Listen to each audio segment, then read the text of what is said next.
હું મારા એક કેસમાં ખૂબ જ વધારે વ્યસ્ત હતી ત્યારે જ મારો મેનેજર અંદર આવ્યો અને બોલ્યો કે મેમ, એક ક્લાયન્ટ છે, તેઓ તમને મળવા માંગે છે. તે 2 દિવસથી ચક્કર મારી રહ્યા છે. તેમનો કેસ ખૂબ જ ગંભીર છે. તો મેં તેને કહ્યું કે તેમને જલ્દી અંદર મોકલો, કારણ કે મને જાણે આ કેસની શોધ હતી અને હવે તે મને મળી ગયો હતો. હું ઘણા વર્ષોથી એવો એક કેસ ઈચ્છતી હતી, પરંતુ મને મળતો નહોતો. તેઓ લોકો જ્યારે અંદર આવ્યા ત્યારે મેં તેમને જોયા અને હું હેરાન રહી ગઈ. મારું નામ કવિતા છે. મારા 10 વર્ષના કરિયરમાં મેં ઘણા કેસ લડ્યા છે. હું એટલી સારી વકીલ હતી કે દરેક જગ્યાએ મારી ચર્ચા થતી હતી. મેં આજ સુધી કોઈ પણ કેસ હાર્યો નહોતો. આ વાતનો મને પોતાને પર ગર્વ હતો, પરંતુ અંદરથી હું તૂટી ચૂકી હતી. જે કંઈ પાછળ રહી ગયું હતું તે હું આજે પણ યાદ કરતી ત્યારે મારી આંખોમાં આંસુ આવી જતા હતા. મેં તરત જ મારા આંસુ સાફ કર્યા, કારણ કે હું મારા વીતી ગયેલા કાલને મારી કમજોરી નહીં પરંતુ મારી તાકાત બનાવવા ઈચ્છતી હતી. દરેક માણસની આ જ ભૂલ હોય છે કે તે પોતાના વીતી ગયેલા કાલને યાદ કરે છે અને હંમેશા રડતો રહે છે. ના આપણે પોતાને માફ કરીએ છીએ અને ના જ તે માણસને જેણે આપણા સાથે ખોટું કર્યું હોય. પરંતુ આગળ વધવા માટે આપણને એ વાતોને ભૂલવી જ પડે છે. મેં ફાઇલ ઉઠાવી અને રૂમની બહાર આવી ગઈ. બહાર મારી માસી મારી રાહ જોઈ રહી હતી. જો તે મારી સાથે ન હોત તો આજે હું ક્યારેય આટલી આગળ વધી શકતી નહોતી. હું તેમના પાસે ગઈ, તેમનો આશીર્વાદ લીધો અને તેમની પાસે બેસી ગઈ. અમે બંને સાથે બેસીને ભોજન કરી રહ્યા હતા. મેં હજી પહેલો ગ્રાસ મોઢામાં મૂક્યો જ હતો કે ત્યારે તેમણે કહ્યું, એ વાતને 15 વર્ષ થઈ ગયા છે. શું તને તારી દીકરીની યાદ નથી આવતી? શું તું તેને મળવા નથી માંગતી? મારી પાસે કોઈ જવાબ નહોતો. હું સંપૂર્ણ શાંત થઈ ગઈ હતી. હું મારી જગ્યાએથી ઊભી થઈ શકતી નહોતી. ત્યારે તે બોલી, આખરે તું કેટલા સમય સુધી આ રીતે ભાગતી રહેશે? આટલા વર્ષ થઈ ગયા, ના તું તારા ચહેરાની સર્જરી કરાવી છે, ના તું તારી દીકરીને મળી છે અને ના તું એ માણસને સજા અપાવી છે જેણે તારી સાથે આ બધું કર્યું. માસીની વાત સાંભળીને મારા અંદરને જાણે આગ લાગી ગઈ હતી. તે વારંવાર મારી જિંદગીમાં દખલ કરતી હતી અને મને સમજવાની કોશિશ કરતી હતી, જાણે હું પોતે કશું સમજતી જ ન હોઉં. જ્યારે તેમણે મારી દીકરીનો ઉલ્લેખ કર્યો ત્યારે મને ખૂબ જ ખરાબ લાગ્યું હતું. મેં ગુસ્સો દબાવવાનું કહ્યું, માસી જુઓ, હું તમારી ખૂબ જ ઇજ્જત કરું છું, પરંતુ તેનો એવો અર્થ નથી કે તમે મારી જિંદગીના નિર્ણય લો. હું પોતે સમજું છું કે મને શું કરવું છે અને શું નહીં. તમે મારી જિંદગીમાં દખલ ન કરો. મારો અવાજ કઠોર હતો અને હું જાણતી હતી કે મેં તેમને ઊંચા અવાજે કહી દીધું હતું, પરંતુ તે સમયે મારા દિલમાં જે દુઃખ હતું તેણે મને આવું બોલવા મજબૂર કરી દીધું હતું. હું ત્યાં એક ક્ષણ પણ રોકાવા માંગતી નહોતી. મેં મારી ફાઇલ ઉઠાવી અને ઝડપથી પગલા સાથે બહાર નીકળી ગઈ. ડ્રાઈવર પહેલેથી કાર લઈને ઊભો હતો. તેણે મને જોઈને તરત જ દરવાજો ખોલ્યો અને હું શાંતિથી જઈને બેઠી અને બારીની બહાર જોવા લાગી. રસ્તા પર મારા દિમાગમાં ઘણું બધું ચાલી રહ્યું હતું. આજે મારા માટે ખૂબ જ મોટો દિવસ હતો. આજે મને વકીલ બને ના પૂરા 10 વર્ષ થઈ ગયા હતા અને કોર્ટમાં બધા લોકો મારા માટે નાનો જન્મ રાખવાના હતા. પરંતુ માસીની વાતોએ મારો આખો મૂડ ખરાબ કરી નાખ્યો હતો. જે ખુશી સવારે સુધી મારા ચહેરા પર હતી તે હવે ગાયબ થઈ ગઈ હતી. હું રસ્તા પર એ જ વિચારતી રહી કે લોકો કેમ નથી સમજતા કે દરેક માણસનું પોતાનું દુઃખ હોય છે અને દરેક વ્યક્તિ તેને ભૂલી નથી શકતા. થોડી વાર પછી કાર કોર્ટમાં પહોંચી ગઈ. મેં ડ્રાઈવરને કહ્યું કે સાંજે 5 વાગ્યે લેવા આવજો અને પછી હું અંદર ચાલી ગઈ.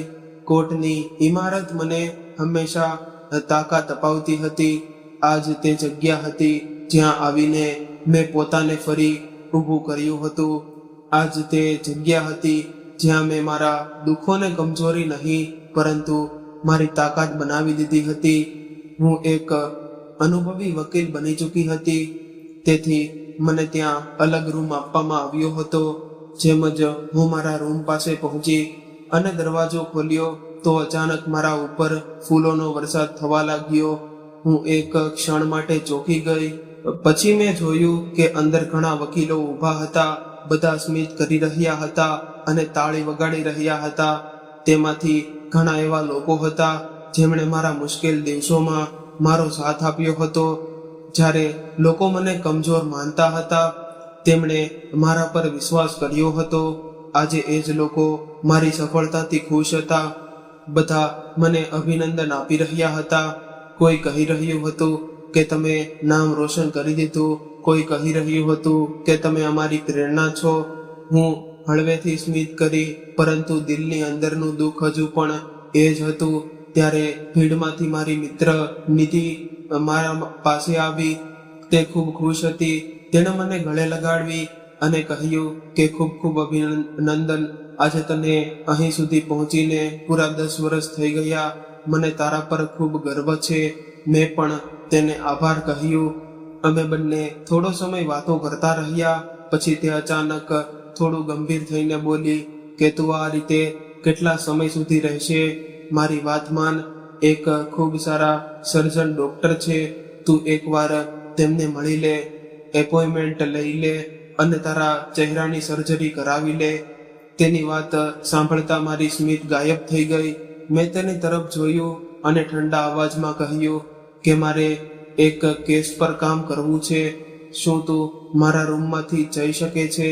મારી વાત સાંભળીને તે થોડી અસ્વસ્થ થઈ ગઈ, પરંતુ પછી બોલી કે હા, જઈ રહી છું. મારી પાસે પણ ઘણું કામ છે. હું આખો દિવસ તારી સાથે બેસીને વાત નહીં કરું, પરંતુ મારી વાત માની લે. પોતાના પર આટલો જુલ્મ ન કર. 15 વર્ષ થઈ ગયા છે. આખરે કેટલા સમય સુધી તું આ રીતે રહેશે? એકવાર મારી વાત માની લે. આટલું કહીને તે ચાલી ગઈ. તેના છતાં જ મારા અંદર દબાયેલું બધું બહાર આવવા લાગ્યું. મારી આંખોમાંથી આંસુ વહેવા લાગ્યા. હું ખુરશી પર બેસી ગઈ અને બંને હાથોથી મારો ચહેરો ઢાંકી દીધો. આજે પણ તે ચીસ મારા કાનમાં ગૂંજતી હતી, જે વર્ષો પહેલા મારા અંદરથી નીકળી હતી. તે દુઃખ આજે પણ જીવતું હતું. લોકો સમજતા હતા કે સમય બધું ભરી દે છે, પરંતુ કેટલાય ઘા એવા હોય છે જે ક્યારેય નથી ભરાતા. માણસ ફક્ત તેમને છુપાવવું શીખી જાય છે. મેં એ જ દુઃખને મારી તાકાત બનાવી લીધું હતું. મેં નક્કી કરી લીધું હતું કે હું એ સ્ત્રીઓ માટે લડીશ, જેઓની અવાજ કોઈ સાંભળતું નથી, જેઓ સાથે ખોટું થાય છે અને સમાજ તેમને ચૂપ રહેવા કહે છે. હું આંસુ પોંછ્યા જ કરી રહી હતી કે ત્યારે જ દરવાજા પર ટકોરા પડ્યા. મેં પોતાને સાંભળ્યું અને કહ્યું કે અંદર આવો. મારો મેનેજર અંદર આવ્યો. તે થોડો ગભરાયેલો લાગતો હતો. તેણે કહ્યું કે મેમ, એક ક્લાયન્ટ છે. તે 2 દિવસથી સતત ચક્કર મારી રહી છે, પરંતુ તમે એટલા વ્યસ્ત હતા કે મેં તમને કહેવું યોગ્ય સમજ્યું નહીં. તેના સસરિયાવાળાઓએ તેનું જીવવું મુશ્કેલ કરી દીધું છે. તેની વાત સાંભળતા જ હું તરત સીધી થઈને બેસી ગઈ. મારા અંદર જાણે વીજળી દોડી ગઈ. મેં તેને ઝડપથી અવાજમાં કહ્યું કે તેમને તરત અંદર મોકલો. અને તું આ વાત પહેલા કેમ ન કહ્યો? તે બોલ્યો, મેમ, હું વિચારી રહ્યો હતો કે યોગ્ય સમય કહું, પરંતુ હવે તેની હાલત ખૂબ જ ખરાબ છે. મેં ઊંડી શ્વાસ લીધી અને કહ્યું, તેમને હમણાં જ મારી પાસે મોકલો.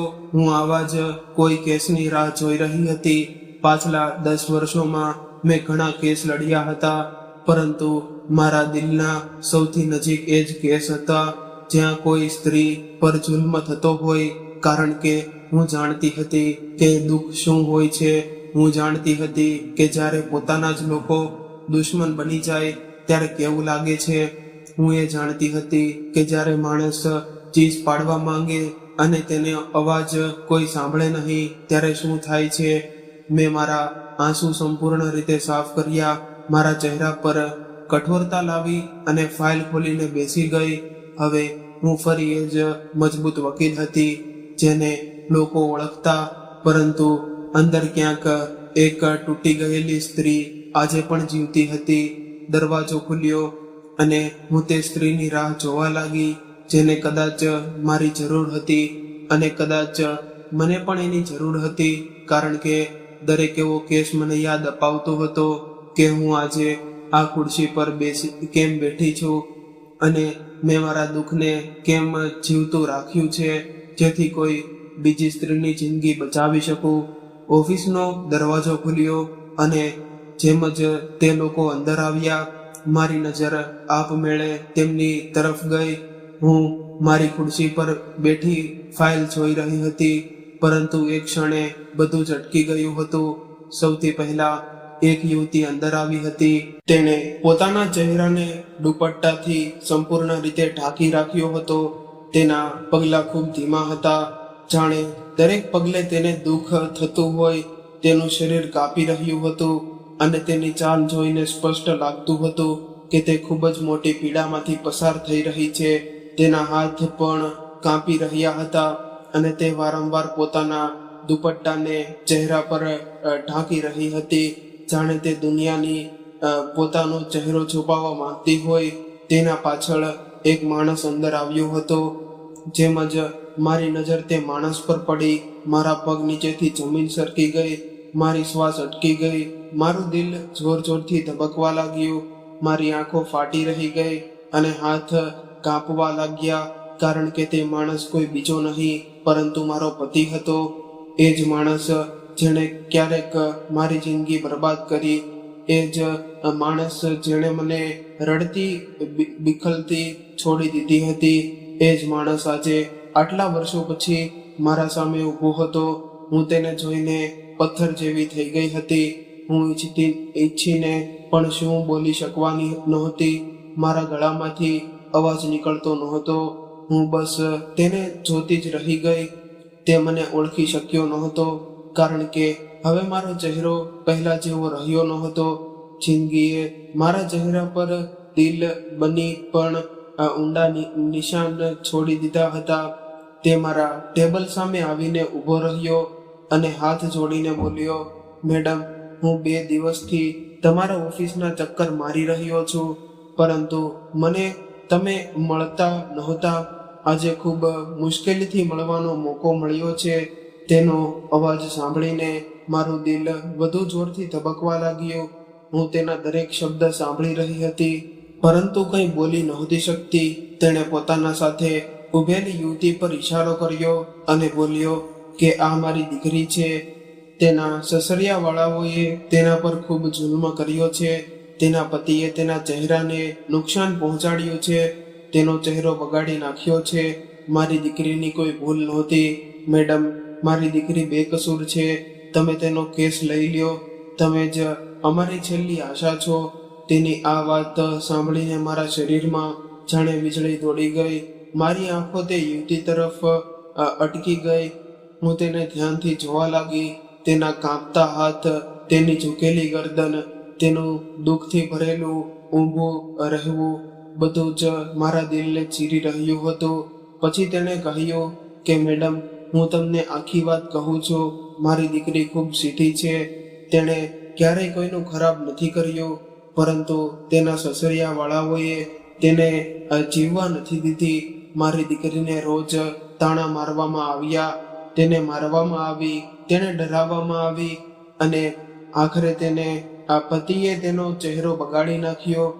તેનો અવાજ મારા કાનમાં ગુંજી રહ્યો હતો, પરંતુ મારું મન ક્યાંય બીજી જગ્યાએ પહોંચી ગયું હતું.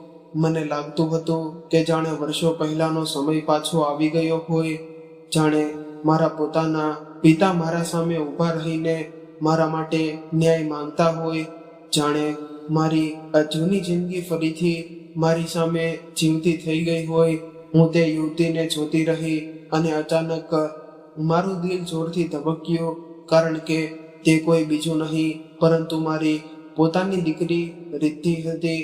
મારી દીકરી, મારી રિદ્ધિ મારી આંખો સામે અંધારું છવાઈ ગયું. હું તેને જોતા જ અંદરથી તૂટી ગઈ.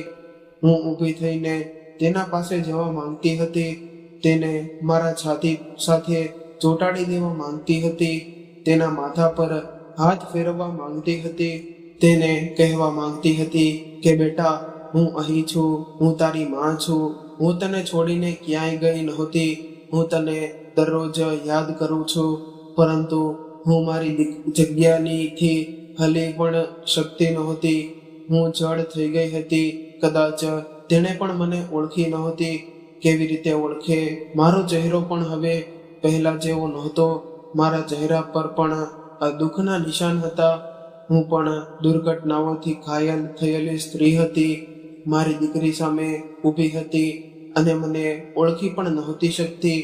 એક માતા માટે આથી મોટું દુઃખ બીજું શું હોઈ શકે? હું તેની હાલત જોઈને અંદરથી ફાટી રહી હતી. મને લાગતું હતું કે જાણે કોઈએ મારું કાળજું નોચી લીધું હોય. મારી આંખોમાંથી આંસુ આપોઆપ વહેવા લાગ્યા. હું રોકવા માંગતી હતી, પરંતુ રોકી ન શક્યા. આટલા વર્ષોનો વિયોગ, મારી મજબૂરી, મારી તડપ અને મારી દીકરીની આ હાલત, બધું એક સાથે મારી સામે આવી ગયું હતું. રૂમની દિવાલો મને ફરતી દેખાવા લાગી. લોકોના અવાજો દૂરથી આવવા લાગ્યા. મારા હાથ શૂન્ય પડી ગયા. શ્વાસ અટકવા લાગ્યો અને પછીના પળે હું બેહોશ થઈને જમીન પર પડી ગઈ. જેમ જ હું પડી, રૂમમાં અફરાતફરી મચી ગઈ.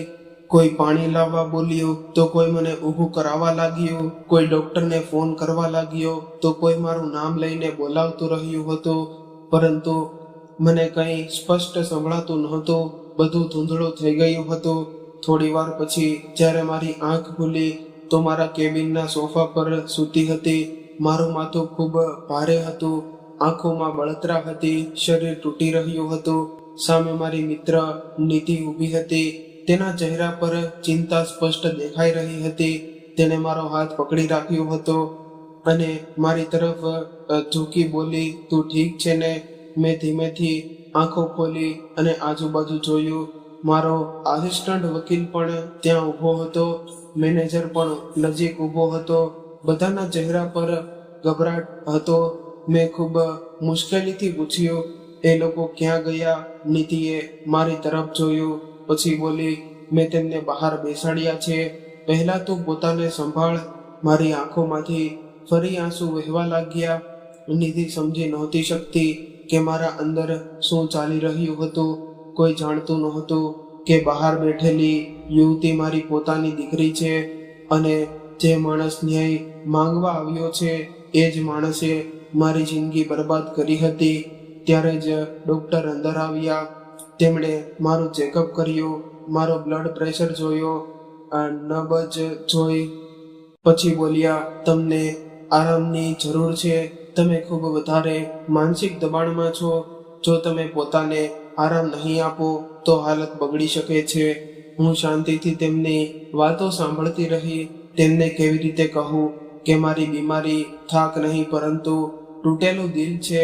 તેમને કેવી રીતે કહું કે બહાર બેઠેલી યુવતી મારી દીકરી છે, જેને હું વર્ષોથી શોધી રહી હતી? તેમને કેવી રીતે કહું કે જેમ ક્યારેક મારી જિંદગી સળગાવી દેવામાં આવી હતી, તેમ આજે મારી દીકરીનો ચહેરો પણ સળગાવી દેવામાં આવ્યો છે? મેં ફક્ત હામાં માથું હલાવ્યું. ડૉક્ટર ચાલ્યા ગયા. નિધિ મારી પાસે બેસી ગઈ. તેણે ધીમેથી કહ્યું, જો તું ઈચ્છે તો આજના બધા કેસ કેન્સલ કરી દઈએ. મેં તરત જ નામાં માથું હલાવ્યું અને ભારે અવાજમાં કહ્યું, ના, આ કેસ થશે અને સૌથી પહેલા આ જ કેસ થશે. આ વાત સાંભળીને નિધિ હેરાન રહી ગઈ, કારણ કે તેણે મને પહેલીવાર આટલી તૂટી ગયેલી હાલતમાં પણ એટલી મજબૂત જોઈ હતી. મેં આંખો બંધ કરી લીધી. મારા અંદર દુઃખ પણ હતું, ગુસ્સો પણ હતો અને એક માતાની તડપ પણ હતી. આજે કિસ્મતે તેમને મારી સામે લાવીને ઊભા કર્યા હતા. એક તરફ મારું ભૂતકાળ હતું, બીજી તરફ મારી દીકરીનો સળગેલો ચહેરો અને વચ્ચે હું હતી, એક માં, એક સ્ત્રી અને એક વકીલ. મેં ધીમેથી આંખો ખોલી. મારો અવાજ હવે પહેલેથી વધુ મજબૂત હતો. મેં નિધિ તરફ જોયું અને કહ્યું કે તેમને અંદર મોકલો. હવે સમય આવી ગયો છે કે હું મારી દીકરી માટે લડું અને એ બધાને તેમની કરેલી સજાનો અહેસાસ કરાવું, જેણે મારી દીકરીની જિંદગી બરબાદ કરી છે. નિધિએ મારી તરફ જોયું હતું. તેની આંખોમાં ચિંતા સ્પષ્ટ દેખાતી હતી. તેણે ખૂબ નરમ અવાજમાં ફરીથી કહ્યું હતું કે ઘરે જા અને થોડો આરામ કરી લે, કદાચ તને સારું લાગશે. હું થોડા પળો સુધી તેની તરફ જોતી રહી હતી. પછી મારી નજર બહાર ઉભેલા એ બાપ દીકરી તરફ ગઈ. મારી દીકરી માથું ઝુકાવીને ઊભી હતી અને મારો પતિ મને ઘૂરી રહ્યો હતો. તેની આંખો જાણે મારા ચહેરાને વાંચવાનો પ્રયત્ન કરી રહી હતી. મને એક ક્ષણે એવું લાગ્યું કે જાણે તેણે મને ઓળખી લીધી છે, જાણે તેના દિમાગમાં કોઈ જૂની તસવીર આવી ગઈ હતી, જાણે તેણે મારા ચહેરાની પાછળ છુપાવેલી એ સ્ત્રી દેખાઈ ગઈ હોય તેણે વર્ષો પહેલા તોડી નાખી હતી. મારું દિલ વધુ જોરથી ધબકવા લાગ્યું હતું. હું ત્યાં એક ક્ષણ માટે પણ રોકાવા માંગતી નહોતી. હું ધીમેથી ઊભી થઈ. મારા પગ લથડી રહ્યા હતા, પરંતુ મેં પોતાને સંભાળ્યો અને કંઈ બોલ્યા વગર રૂમની બહાર આવી ગઈ. પાછળથી નિધિએ અવાજ આપ્યો, પરંતુ મેં પાછું વળીને જોયું નહોતું. હું બસ ચાલતી રહી. મારું છાતી ભારે થઈ ગયું હતું, શ્વાસ તૂટી રહ્યા હતા અને આંખો સામે બધું ધૂંધળું લાગી રહ્યું હતું. હું બહાર આવીને સીધી કારમાં બેસી ગઈ. ડ્રાઈવરે મને એ હાલતમાં જોઈને કંઈ પૂછવાની હિંમત ન કરી. તેણે તરત કાર સ્ટાર્ટ કરી દીધી અને ઘરની તરફ ચલાવી દીધી હતી. કારની બારીની બહાર રસ્તાઓ દોડી રહ્યા હતા, પરંતુ મારા અંદર સમય પાછળ જઈ રહ્યો હતો. મારી આંખો સામે વારંવાર એ જ ચહેરો આવી રહ્યો હતો, મારી દીકરીનો ચહેરો, જે દુઃખથી ઝૂલતો હતો, અને તેના પાછળ ઉભેલો એ માણસ જે ક્યારે મારું બધું હતો, પછી મારી જિંદગીનો સૌથી મોટો ઘા બની ગયો હતો. હું સીટ પર બેઠી હતી, પરંતુ મને લાગતું હતું કે હું કોઈ ઊંડા કૂવામાં પડી રહી હોઉં. મારું દિલ ખૂબ જ ખરાબ રીતે તૂટી ગયું હતું. મને લાગતું હતું કે જાણે કિસ્મતે મારા જૂના ઘાવો ફરીથી ખોલી દીધા હોય. હું વિચારતી પણ નહોતી કે કરી શકતી કે જે કંઈ 15 વર્ષ પહેલા મારા સાથે થયું હતું એ જ બધું મારી દીકરી સાથે પણ થશે. મેં મારી દીકરીને એ માણસ પાસે એ માટે છોડી હતી કારણ કે એ સમયે મારી પાસે બીજો કોઈ રસ્તો નહોતો. હું તૂટી ગઈ હતી, સળગી ગઈ હતી, એકલી હતી, અને મને લાગતું હતું કે ભલે તેણે મારી સાથે કેટલું ખરાબ કર્યું હોય, પરંતુ પોતાની દીકરી સાથે ક્યારે ખોટું નહીં કરે અને તેનું ધ્યાન રાખશે, તેને પ્રેમ આપશે, તેની રક્ષા કરશે. કારણ કે હું જાણતી હતી કે તે પોતાની દીકરીને ખૂબ જ પ્રેમ કરતો હતો, અથવા ઓછામાં ઓછું મને એવું લાગતું હતું. પરંતુ આજે સચ્ચાઈ મારી સામે ઊભી હતી. તેણે ના તેને બચાવી, ના તેનો સાથ આપ્યો અને ના તેનું ધ્યાન રાખ્યું. આટલી નાની ઉંમરમાં મારી દીકરી સાથે આટલું બધું થઈ ગયું અને હું તેનાથી ખૂબ જ દૂર બેસી રહી. હું માં થઈને પણ કંઈ કરી નહોતી શકી. આ જ વિચારીને મારી શ્વાસ ઘૂંટવા જઈ રહી હતી. થોડી વાર પછી કાર ઘેરે પહોંચી ગઈ અને ડ્રાઈવરે ધીમેથી કહ્યું, મેમ, ઘર આવી ગયું છે. મેં આંખો ખોલી, જાણે કોઈ ઊંઘમાંથી જાગી હો. હું જાણતી હતી કે માસી મને જરૂર પૂછશે કે હું આજે આટલી વહેલી કેવી રીતે આવી ગઈ, પરંતુ આ સમયે હું કોઈ સાથે વાત કરવાની હાલતમાં નહોતી. મારા અંદર એટલું દુઃખ ભર્યું હતું કે જો કોઈ પ્રશ્ન પણ પૂછે તો કદાચ હું ત્યાં જ તૂટી પડી જાઉં. હું કારમાંથી ઉતરી ગઈ અને કોઈ તરફ જોયા વગર સીધી અંદર ચાલી ગઈ. માસીએ અવાજ પણ આપ્યો હતો, પરંતુ મેં જવાબ આપ્યો નહોતો. હું ઝડપથી મારા રૂમ તરફ ગઈ હતી. રૂમમાં પહોંચીને સાથે જ મેં દરવાજો બંધ કરી દીધો અને લોક કરી દીધો હતો, જાણે હું દુનિયાથી પોતાને છુપાવવા માંગતી હોઉં. જાણે હું કોઈને મારા તૂટવાનો અવાજ પણ સાંભળવા દેવા માંગતી નહોતી. હું ધીમે ધીમે પલંગ સુધી ગઈ અને બેસવા જ મારી આંખોમાંથી આંસુ વહેવા લાગ્યા. હું પોતાને રોકી નહોતી શકી. હું બંને હાથોથી મારો ચહેરો ઢાંકીને રડવા લાગી હતી. મારી રડવાનો અવાજ રૂમની દિવાલોમાં દબાઈ ગયો હતો અને મને સમજાતું નહોતું કે હું કઈ વાત પર વધુ રડું. મારી દીકરીની હાલત પર, મારા વીતી ગયેલા દુઃખ પર, કે એ વાત પર કે મેં જે માણસ પર વિશ્વાસ કર્યો હતો એ જ વિશ્વાસ ખોટો નીકળ્યો. હું વારંવાર એ જ વિચારી રહી હતી કે જો હું તેને મારા સાથે લઈ આવતો હોત તો હું લડી હોત, તો જો હું તેને છોડીને ના ગઈ હોત તો કદાચ આજે તે આ હાલતમાં ન હોત. પરંતુ હવે પસ્તાવો કરીને શું બદલવાનું હતું? મારી દીકરીનો ચહેરો સળગી ગયો હતો. તેની જિંદગી પર દુઃખના નિશાન પડી ગયા હતા અને હું ફક્ત રડી શકતી હતી. રડતા રડતા મારું મન અચાનક ખૂબ પાછળ ચાલી ગયું હતું. હું મારા વીતી ગયેલા કાલમાં પહોંચી ગઈ હતી. એ સમય જ્યારે હું ફક્ત એક અસામાન્ય છોકરી હતી, સપનાઓથી ભરેલી, હસતી રમતી જિંદગી જીવતી છોકરી. મેં હમણાં જ 12મું પૂરું કર્યું હતું. ઘરની હાલત સારી નહોતી, પરંતુ મારા અંદર ભણવાનો જુસ્સો હતો. હું આગળ વધવા માંગતી હતી. હું કંઈક બનવા માંગતી હતી. તેથી મેં ગ્રેજ્યુએશન કરવા માટે કોલેજમાં એડમિશન લઈ લીધું. હું ફર્સ્ટ સેમેસ્ટરમાં હતી. નવી પુસ્તકો, નવી કોલેજ, નવી દુનિયા, બધું જ મારા માટે ખૂબ ખાસ હતું. પરંતુ એ ખુશીઓ પાછળ સંઘર્ષ પણ ઘણો હતો. કોલેજની ફી ભરવી સહેલી નહોતી. ઘરેથી એટલા પૈસા આવતા નહોતા જેથી મેં પોતે કામ કરવાનું શરૂ કર્યું હતું. હું બાળકોને ટ્યુશન આપતી હતી. નાના બાળકોને ABCD થી લઈને ગણિત સુધી ભણાવતી હતી.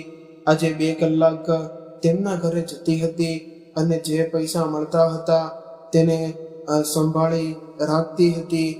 એમાંથી જ ફી ભરતી. એ સિવાય હું કઢાઈ અને ગૂંથણ પણ કરતી હતી. પડોશની સ્ત્રીઓ કપડાં આપતી, હું તેના પર ડિઝાઇન બનાવી દેતી. દુપટ્ટા પર કામ કરતી. સ્વેટર ગૂંથવાનું હોય અને જે થોડું ઘણું મળતું હોય એમાંથી મારું ભણતર ચલાવવાનું. અને ઘણીવાર રાતે મોડા સુધી જાગવું પડતું હતું. હાથ દુખી જતા હતા, આંખો થાકી જતી હતી, પરંતુ દિલ ખુશ રહેતું હતું, કારણ કે મને લાગતું કે હું મારા સપનાઓ માટે મહેનત કરી રહી છું. કોલેજ જવું મારા માટે કોઈ તહેવારથી ઓછું નહોતું. હું સવારે વહેલી ઉઠતી અને મારો જૂનો બેગ તૈયાર કરતી હતી અને પુસ્તકો મૂકતી અને બસ પકડીને કોલેજ ચાલી જતી હતી. મારા પાસે વધારે કપડાં નહોતા, પરંતુ હું હંમેશા સાફ સુથરા કપડાં પહેરતી. મને સાદગી પસંદ હતી અને ક્લાસમાં હું આગળ બેસતી હતી, ધ્યાનથી ભણતી અને શિક્ષકો પણ મને ખૂબ પસંદ કરતા હતા, કારણ કે હું મહેનતી હતી. ઘણી છોકરીઓ અમીર ઘરમાંથી હોય, તેમની પાસે બધું હતું, પરંતુ મને ક્યારે તેમની ઈર્ષા નહોતી થઈ અને મને ફક્ત મારી મંજિલ દેખાતી હતી.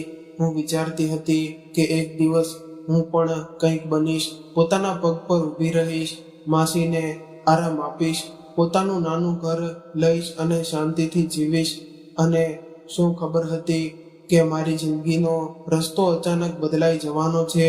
મને શું ખબર હતી કે કોલેજના એ જ દિવસોમાં મારી મુલાકાત એ માણસ સાથે થશે જે પહેલા મને પ્રેમના સપના બતાવશે અને પછી મારી આખી દુનિયા બરબાદ કરી દેશે. તે સમયે હું ખૂબ ભોળી હતી. લોકોની નિયત ઓળખવી અને આવડતી નહોતી. હું દરેક સ્મિત કરતા ચહેરાને સારો સમજી લેતી હતી. દરેક મીઠી વાત પર વિશ્વાસ કરી લેતી હતી. મને ખબર નહોતી કે કેટલાય લોકો બહારથી ફૂલ જેવા હોય છે અને અંદરથી કાંટા જેવા હોય છે. હું પલંગ પર બેઠી રડતા રડતા આ બધું યાદ કરતી રહેતી. મારું દિલ ભૂતકાળના ભાર નીચે દબાવવું રહ્યું હતું. રૂમમાં શાંતિ હતી. બહાર કદાચ માસી દરવાજો ખખડાવી રહ્યા હતા, પરંતુ હું કોઈને જવાબ આપવાની હાલતમાં નહોતી. હું ફક્ત એક માં હતી જે પોતાની દીકરીના દુઃખમાં સળગી રહી હતી, અને એક સ્ત્રી હતી જે પોતાના જૂના ઘા ફરી જીવી રહી હતી. હું મારા વીતી ગયેલા સમયમાં સંપૂર્ણ ખોવાઈ ગઈ હતી, જાણે આજનો દિવસ ક્યાંય દૂર રહી ગયો હોય અને હું ફરીથી એ જ જૂના દિવસોમાં પહોંચી જ ગઈ, જ્યાં અમારી જિંદગી આશા અને સંઘર્ષ વચ્ચે ચાલી રહી હતી. હું મારી મહેનતથી મારી ભણતર પૂરું કરી રહી હતી. દરેક દિવસ મારા માટે સહેલો નહોતો, પરંતુ હું હાર માનવા વાળી છોકરીમાંથી નહોતી. સવારે કોલેજ જવું, સાંજે બાળકોને ટ્યુશન ભણાવવું, રાત્રે કઠાઈ ગૂંથણ કરવી અને પછી મોડી રાત્રે સુધી પુસ્તકો ખોલીને ભણવું, આ જ મારી જિંદગી હતી. થાક બહુ લાગતો હતો, હાથ દુખતા હતા, આંખોમાં બળતરા થતી હતી, પરંતુ દિલમાં એક સપનું હતું કે મને વકીલ બનવું છે અને મારી ઓળખ બનાવવી છે. મને કોઈ પણ ભાર બનીને નથી જીવવું. હું ઈચ્છતી હતી કે એક દિવસ લોકો મને મારા નામથી ઓળખશે, મારી મહેનતથી ઓળખશે. મારું ફર્સ્ટ સેમેસ્ટર ખૂબ જ સારી રીતે પૂરું થઈ ગયું. સારા માર્ક્સ આવ્યા હતા. શિક્ષકો પણ મારી પ્રશંસા કરતા હતા. હું વધુ મહેનત કરવા લાગી હતી. મને લાગતું હતું કે હવે રસ્તો ખુલવા લાગ્યો છે, બસ આવું જ આગળ વધતા રહેવું છે. પછી હું સેકન્ડ સેમેસ્ટરમાં આવી ગઈ હતી કે એક દિવસ ઘરના વાતાવરણમાં અચાનક બદલાવ આવી ગયો હતો. પપ્પાના ચહેરા પર ખુશી હતી, મમ્મી પણ કંઈક છુપાવી રહી હતી. મને લાગ્યું કદાચ કોઈ સારા સમાચાર હશે, પરંતુ જે સમાચાર હતા તેમણે મારા પગ નીચેથી જમીન ખેંચી લીધી હતી. મને જણાવવામાં આવ્યું કે મારા એક ખૂબ સારા ઘરમાંથી સંબંધ આવ્યો છે. છોકરો સરકારી શિક્ષક છે, ઘર સારું છે, કમાણી સારી છે, લોકો ઇજ્જતદાર છે, અને સૌથી મોટી વાત એ છે કે તેમણે મને પસંદ કરી છે. પપ્પા આ સંબંધથી ખૂબ ખુશ હતા. તેમણે લગભગ નક્કી કરી લીધું હતું કે આ જ સંબંધ યોગ્ય છે અને મારી લગ્ન અહીં જ થશે. જ્યારે મને આ બધું ખબર પડ્યું ત્યારે મારું દિલ બેસી ગયું હતું. મને ખૂબ ખરાબ લાગ્યું હતું, જાણે કોઈએ મારા સપના ઉપર પથ્થર મૂકી દીધો હોય. એ રાત્રે હું સારી રીતે સૂઈ નહોતી શકી. મારી સામે પુસ્તકો પડ્યા હતા, પરંતુ અક્ષરો ધૂંધળા લાગ્યા હતા. બીજા દિવસે મેં હિંમત કરીને પપ્પા સાથે વાત કરી હતી. મેં તેમને કહ્યું હતું, પપ્પા, મને અત્યારે લગ્ન નથી કરવા. હું આગળ ભણવા માંગુ છું. બસ થોડા વર્ષો વધુ ભણવા દો. હું એકવાર વકીલ બની જઈશ તો આવા ઘણા સંબંધો મારા માટે આવશે. પછી તમે મારી લગ્ન કરી દેજો. હું અત્યારે મારું સપનું અધૂરું છોડવા માંગતી નથી. મેં ખૂબ પ્રેમથી સમજાવ્યું હતું. હું રડી પણ હતી, પરંતુ તેમણે મારી એક પણ વાત સાંભળી નહોતી. તેઓ ગુસ્સામાં બોલ્યા હતા, તારે ભણીને શું કરવું છે? વકીલ બનીને શું કરી લેશે? આખરે ઘર સંભાળવાનું છે ને? આટલા સારા ઘરમાંથી સંબંધ આવ્યો છે, સરકારી નોકરી વાળો છોકરો છે, છોકરાનું નામ મહેશ છે. આવા સંબંધો રોજ નથી આવતા. હું તારું ખરાબ નથી વિચારી રહ્યો. તારા લગ્ન કરી દેવું એ જ સારું છે. તેમના અવાજમાં નિર્ણય હતો. અમારા માટે કોઈ જગ્યા નહોતી. મેં ફરી પણ કહ્યું હતું, પપ્પા, હું ભણવા માંગુ છું. પરંતુ તેમણે સ્પષ્ટ કહી દીધું હતું કે હવે વાત પૂરી થઈ ગઈ. સંબંધ પાક્કો થશે અને લગ્ન પણ થશે. હું શાંત થઈ ગઈ હતી, પરંતુ અંદરથી તૂટી રહી હતી. મને લાગ્યું જાણે મારી મહેનત, મારો રસ્તો, મારા પુસ્તકો, મારા સપનાઓ બધું બેકાર થઈ ગયું. મેં મમ્મી પપ્પા સાથે વાત કરવાની કોશિશ કરી. મને આશા હતી કે કદાચ મમ્મી મારું દુઃખ સમજશે. હું તેમના પાસે જઈને બેઠી હતી અને રડતા રડતા કહ્યું હતું કે મમ્મી, મને આગળ ભણવા દો.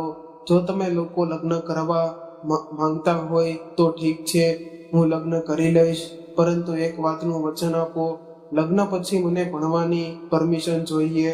હું મારી ભણતર પૂરું કરવા માંગુ છું. હું એક વકીલ બનવા માંગુ છું. મમ્મીએ મને શાંત કરાવી હતી અને મારા માથા પર હાથ ફેરવ્યો હતો અને કહ્યું હતું કે ઠીક છે, જો તારો પતિ ઈચ્છતે હોય તો તું આગળ ભણી લેજે. આ સાંભળીને મને થોડી આશા મળી હતી. મેં વિચાર્યું કે ચાલો કદાચ લગ્ન પછી બધું ઠીક થઈ જશે, કદાચ સાસરિયાવાળા સમજદાર નીકળશે, કદાચ પતિ સાથે સાથ આપશે અને કદાચ મારી જિંદગી સંપૂર્ણ રીતે નહીં તૂટે. થોડા મહિનાઓ પછી મારા લગ્ન થઈ ગયા હતા. ઘરમાં શોર હતો, સગા સંબંધીઓ હતા, ઢોલ હતા, ગીતો હતા, હાસ્ય હતો, પરંતુ મારા અંદર શાંતિ હતી નહીં. બધા લોકો કહી રહ્યા હતા કે છોકરી કેટલી નસીબદાર છે, આટલો સારો સંબંધ મળ્યો છે, સરકારી નોકરી વાળો પતિ છે, સારું ઘર છે, પરંતુ કોઈ મારા દિલની અવાજ સાંભળતું નહોતું. લગ્નની બધી રીત રિવાજ પૂરી થઈ. હું લાલ જોડામાં બેઠી હતી. ચહેરા પર સ્મિત હતું, પરંતુ એ સ્મિત ફક્ત દેખાવનું જ હતું. હું દરેક પળ પોતાને સમજવાની રહી હતી કે કદાચ બધું સારું થશે, કદાચ મારો ડર ખોટો નીકળશે. સસરિયાવાળા પહોંચતા જ બધાએ મારું સ્વાગત કર્યું. મારી સાસુએ ખૂબ પ્રેમથી મને અંદર બોલાવી હતી. તેમણે બધાના સામે કહ્યું હતું કે હું જાણું છું મારી વહુ ભણે છે અને હું તેમની ભણતર અધૂરું નહીં છોડું. આ વકીલ બનવા માંગે છે, તેની ભણવાનો ખર્ચ હું ઉઠાવીશ, હું તેને વકીલ બનાવીશ. ત્યાં હાજર બધા લોકો તેમની પ્રશંસા કરવા લાગ્યા હતા.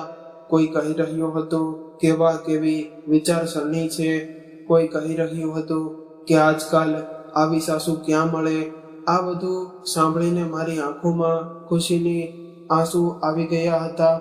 મને લાગ્યું કદાચ ઉપરવાળાએ મારી સાંભળી લીધી, કદાચ ખરેખર મને સારું ઘર મળ્યું છે, કદાચ હવે હું લગ્ન પણ નિભાવીશ અને ભણતર પર પૂરું કરી શકીશ. એક દિવસ પહેલી વાર લગ્ન પછી મને થોડું શાંતિભર્યું સુખ મળ્યું હતું. હું મનમાં ને મનમાં સાસુનો આભાર માની રહી હતી. હું વિચારતી હતી કે હું તેમનો વિશ્વાસ ક્યારેય નહીં તોડું. હું મહેનત કરીશ, નામ કમાઈશ અને આ ઘરની ઇજ્જત વધારીશ.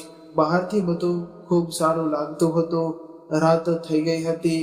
લગ્નની પહેલી રાત હતી. ઘરની સ્ત્રીઓ રૂમમાં બેઠી હાસ્ય મજાક કરી રહી હતી. રીત રિવાજ ચાલી રહ્યા હતા. હું શરમ અને થાકમાં શાંતિથી બેઠી હતી. ત્યારે મારા પતિ ત્યાં આવ્યા. તેમણે બધાને બહાર જવાનો ઈશારો કર્યો.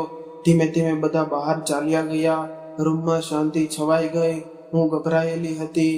નવું ઘર, નવો સંબંધ, નવો માણસ. હું વિચારતી હતી કે કદાચ તેઓ મારી સાથે પ્રેમથી વાત કરશે, મારો હાલચાલ પૂછશે, મારા સપનાઓ વિશે પૂછશે. પરંતુ જે થયું તેણે મારી દુનિયા એ જ પળે બદલી નાખી.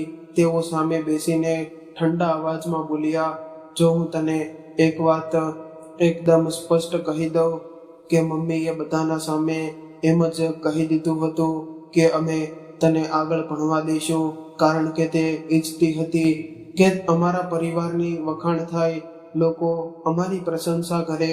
પરંતુ અમારા ઘરના કેટલાય નિયમો છે.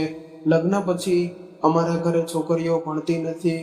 હું એકદમ સ્થિર થઈ ગઈ હતી. મારો શ્વાસ અટકી ગયો હતો. તેમણે આગળ કહ્યું, જો તારે ભણવું જ હોય તો મારા ઘરના દરવાજા ખુલ્લા છે, તું જઈ શકે છે. તેમના ચહેરા પર ના ગુસ્સો હતો, ના શરમ, ફક્ત કઠોરતા હતી, જાણે તેઓ કોઈ નિયમ સંભાળવી રહ્યા હોય. હું થોડા પળો સુધી તેમને જોતી રહી ગઈ. મને લાગ્યું કદાચ મેં ખોટું સાંભળ્યું છે. મેં ધીમેથી કહ્યું, પણ મમ્મીજીએ તો બધાના સામે કહ્યું હતું. તેઓ વચ્ચે જ બોલી પડ્યા, મેં કહ્યું ને એ ફક્ત દેખાવ માટે હતું. અહીં એ જ થશે જે અમારા ઘરમાં હંમેશા થતું આવ્યું છે. એક ક્ષણે મને લાગ્યું કે જાણે કોઈએ મારા છાતી પર ઘા માર્યો હોય. જે સપનું મને બતાવવામાં આવ્યું હતું તે એક જ પળમાં તૂટી ગયું હતું. મારી આંખોમાંથી આંસુ વહેવા લાગ્યા. હું રડવા માંગતી નહોતી, પરંતુ રોકી પણ નહોતી શકતી. હું એ રૂમમાં બેઠી હતી, દુલ્હનની વેશભૂષામાં સજેલી, પરંતુ અંદરથી સંપૂર્ણ રીતે ઉજળી ગઈ હતી. લગ્નના પહેલા જ દિવસે મને સમજાઈ ગયું હતું કે હું આ ઘરમાં વહુ બનીને આવી છું, માણસ બનીને નહીં. મારા સપનાઓની કોઈ કિંમત નહોતી, મારું ભણતરનું કોઈ મહત્વ નહોતું, મારી ઈચ્છાનું કોઈ મૂલ્ય નહોતું. એ રાત્રે હું ખૂબ રડી રહી હતી, ચૂપચાપ, જેથી બહાર કોઈને અવાજ ન જાય. મારી મહેંદી હજુ સુકાઈ પણ નહોતી અને મારી આશાઓ પહેલે દિવસે ધોઈ નાખવામાં આવી હતી.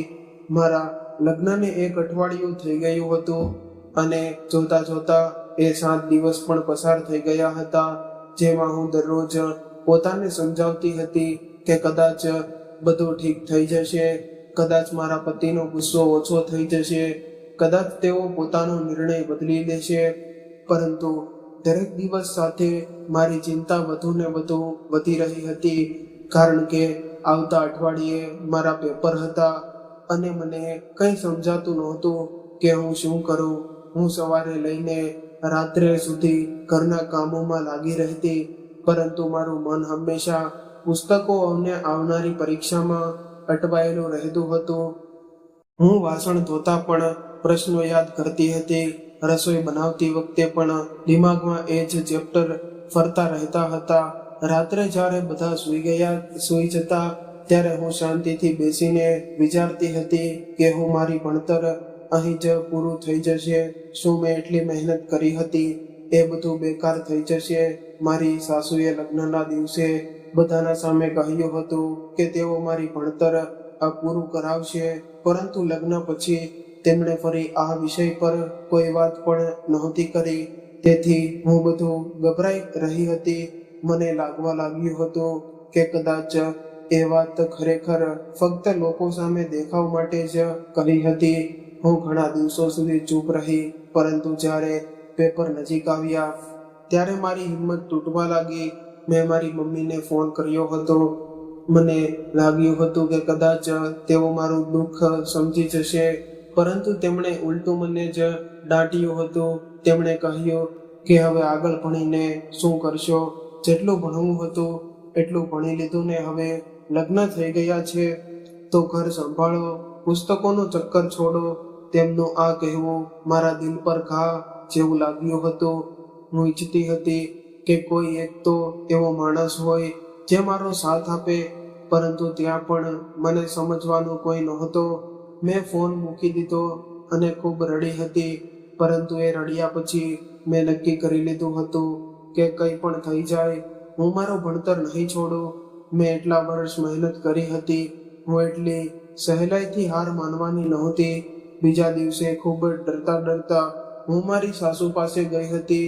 તેઓ આંગણામાં બેઠા શાકભાજી કાપી રહ્યા હતા. મારું દિલ જોરથી ધબકી રહ્યું હતું. મેં અડખેલા ખાતા કહ્યું, મમ્મીજી, આવતા અઠવાડિયેથી મારા પેપર છે. હું વિચારતી હતી કે કદાચ તેઓ ના પાડી દેશે અથવા ગુસ્સે થઈ જશે, પરંતુ તેમણે કામ રોકીને મારી તરફ જોયું અને ખૂબ શાંત અવાજમાં કહ્યું, મને ખબર છે આવતા અઠવાડિયેથી તારા પેપર છે અને મેં તને કહ્યું હતું ને કે તું તારી ભણતર પૂરું કરાવીશ. આ વાત મેં દેખાવ માટે નહોતી કરી. હું ખરેખર તારું ભણતર પૂરું કરાવવા માંગુ છું. તેમની આ વાત સાંભળીને મારી આંખો ભરાઈ ગઈ હતી. તેમણે આગળ કહ્યું, અને મને આ પણ ખબર છે કે તારા પતિએ તને શું કહ્યું છે, પરંતુ તું તેની વાત પર વિશ્વાસ ન કર. તું તારી ભણતર ચાલુ રાખ, તૈયારી કર. હું તને પેપર અપાવીશ. એક ક્ષણે મને લાગ્યું કે જાણે અંધારામાં રૂમમાં કોઈએ દીવો પ્રગટાવ્યો હોય. હું ખુશીમાં રડી પડી હતી. હું તેમના પાસે જઈને ગળે લાગી ગઈ હતી. આટલા દિવસોમાં પહેલી વાર મને લાગ્યું હતું કે આ ઘરમાં કોઈ તો છે જે મને સમજે છે, કોઈ તો છે જે મારા સપના સમજે છે, ભાર નહીં. હું તેમના આંચળમાં માથું રાખીને ખૂબ રડી હતી અને તેઓ મારા માથા પર હાથ ફેરવતા રહ્યા હતા. એ દિવસ પછી મેં છુપાઈને મારા પેપરની તૈયારી શરૂ કરી દીધી હતી. હું દિવસ દરમિયાન કામ કરતી અને રાત્રે જ્યારે બધા સૂઈ જતા ત્યારે ધીમેથી પુસ્તકો કાઢીને ભણતી. ઘણીવાર ઊંઘથી આંખો બંધ થવા લાગતી, પરંતુ હું પોતાને જાગતી રાખતી, કારણ કે મને ખબર હતી કે આ મોકો જે હાથમાંથી નીકળી ગયો હતો કદાચ ફરી ક્યારેય નહીં મળે. મારી સાસુ પણ શાંતિથી મારો સાથ આપતી હતી. ક્યારેક મારા માટે ચા બનાવી આપતી, ક્યારેક કહેતી કે તું થોડો સમય રૂમમાં જઈને આરામ કરી લે, જેથી હું ભણી શકું.